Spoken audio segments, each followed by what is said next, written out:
I think to answer that effectively, I need to just back up away from the current situation, and the virus is going to move through the population, and just like every other coronavirus that we've seen that's resulted in widespread death, it's gone within 2 years. The first one was SARS, and no vaccine, no anything. We just developed herd immunity or adjustment, or the actual biologic pool for the production of that virus disappeared. And so that was gone. 2002 it happened. By 2003 it was gone.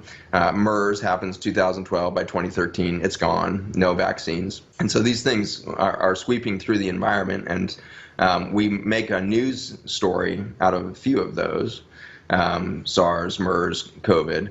But if you look back to like 1976, when we saw this huge uptick in viral syndromes, around 1976 is when we started to see species jumping viruses that were really starting to do weird things genomically. We've had 12,800 recorded new viruses in that time, and that's only the ones that we managed to record and find and categorize. There's probably 100-fold that, or 10,000-fold that, or 10 million-fold that we haven't understood. The amount of genomic information in the atmosphere and soils and water systems is beyond our supercomputer power to analyze. And so when somebody comes along and says there's a new virus, my first thought is, how the hell do you think that's new? Like, what is the data that you're basing that on? Have you screened the genomics of the viruses on the planet before? And the answer is absolutely you can't. There's 10 to the 31 viruses in the air. There's 10 to the 31 viruses in this ocean water. There's 10 to the 30 viruses in the soils. And so we are surrounded. We are literally absorbing. We are breathing. We are, through our skin, through our ears, through our eyes, through our systems, we are absorptive machines for genomic information. Since our origin, and far beyond our origin, was this genomic milieu that we float within. And so I think we need to be very cautious to say that there's anything new under the sun, because it's unlikely that the Earth has never seen this before. It's been through 6 great extinctions. We're in the midst of the 6th one.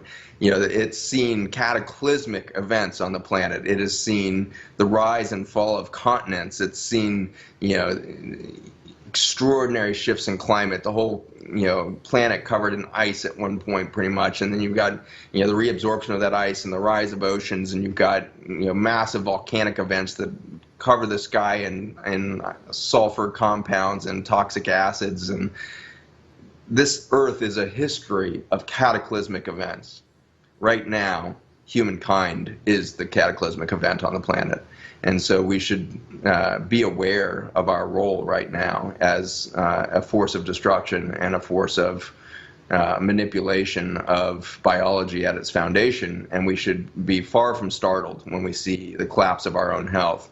It is the most predictable thing scientifically that you could possibly do. Our group is tiny. I'm a self-employed, scientist, self-fund my little laboratory. We keep doing what we do because it's interesting, and it's, even if we're going to go march into extinction with the rest of the humankind, let's do it with our eyes wide open and celebrate the beauty that we are in. Life is extraordinarily beautiful.